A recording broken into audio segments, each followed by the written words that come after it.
जब किसी पेड़ की जड़ काट दी जाती है तो वो धीरे धीरे अपने आप सूख जाता है। और आज जो हम देख रहे हैं वो कोई मामूली घटना नहीं बल्कि पूरे टेरर नेटवर्क की रीढ़ की हड्डी तोड़ने की कहानी है।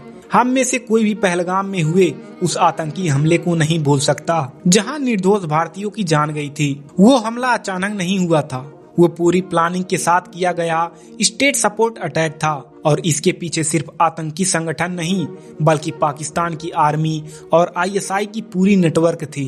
अब इस हमले के बाद से ही एक नाम लगातार इंटेलिजेंस एजेंसी में घूम रहा था, लेफ्टिनेंट कर्नल इमरान दयाल, जो पाकिस्तान आर्मी से जुड़ा था। बताया जाता है कि वही इस नेटवर्क का बड़ा हैंडलर था। ट्रेनिंग से लेकर फंडिंग और ग्राउंड लेवल कोऑपरेशन तक सब उसी के हाथ में था। यानी भारत में घुसने वाले आतंकियों के पीछे असली दिमाग वही था। लेकिन कुछ समय पहले जब वो एक ऑपरेशन के बाद डेरा इस्माइल खान से लौट रहा था, तभी अचानक बाइक पर आए दो अज्ञात हमलावर ने उस पर गोलियां बरसा दी और मौके पर ही उसकी मौत हो गई। हमला इतना प्रोफेशनल था कि कोई सुराग नहीं मिला, कोई गिरफ्तारी नहीं हुई और मामला वहीं ठंडा पड़ गया। इसके बाद पाकिस्तान ने हमेशा की तरह वही किया। मीडिया ने उसे शहीद बता दिया। पूरे सम्मान के साथ उसका अंतिम संस्कार किया गया, जबकि वह किसी जंग में नहीं मरा था। वह आतंक की फैक्ट्री चलाने वाला अफसर था, फिर भी उसे हीरो बना दिया गया। भारत में कई रिपोर्ट ने इसकी पुष्टि भी की। अब यहाँ एक दिलचस्प बात सामने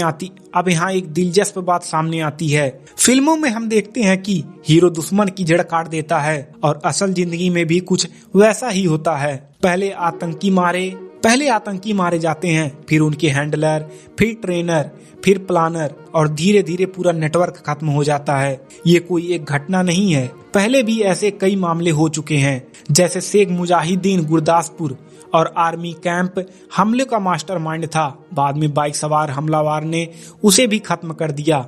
रहमुल्ला तारिक, जो मसूद अजहर का करीबी था, कराची में मारा गया। शहीद लफीफ जैसे कई नाम हैं जिनका अंत इसी तरह हुआ। रिपोर्ट के मुताबिक पिछले 2-3 साल में करीब 100 से ज्यादा ऐसे लोग मारे गए जो भारत विरोधी गतिविधियों में शामिल थे। ये सब टेरर फंडिंग, प्लानिंग और ट्रेनिंग से जुड़े हुए थे। अब सबसे बड़ा सवाल यही है कि ये अननोन गनमैन आखिर हैं कौन और इतनी सटीक से ये सब कैसे कर रहे हैं। कुछ लोग मानते हैं कि पाकिस्तान खुद ही अपने बोझ बने आतंकियों को खत्म कर रहा है, लेकिन ये थ्योरी कमजोर लगती है क्योंकि कई मामले पाकिस्तान से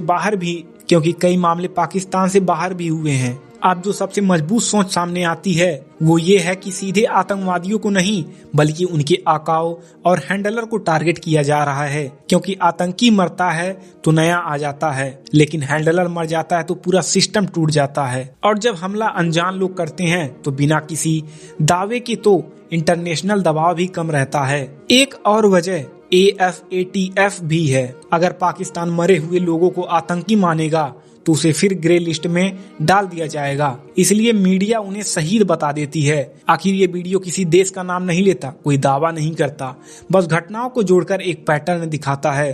और सवाल उठता है, लेकिन एक बात बिल्कुल साफ है, अब सिर्फ आतंकी ही नहीं, उनके बॉस, उनके ट्रेनर और उनके आका भी खुद को सुरक्षित नहीं मान रहे हैं। खासकर पाकिस्तान में बैठे वो लोग जो इस पूरे सिस्टम को चला रहे थे।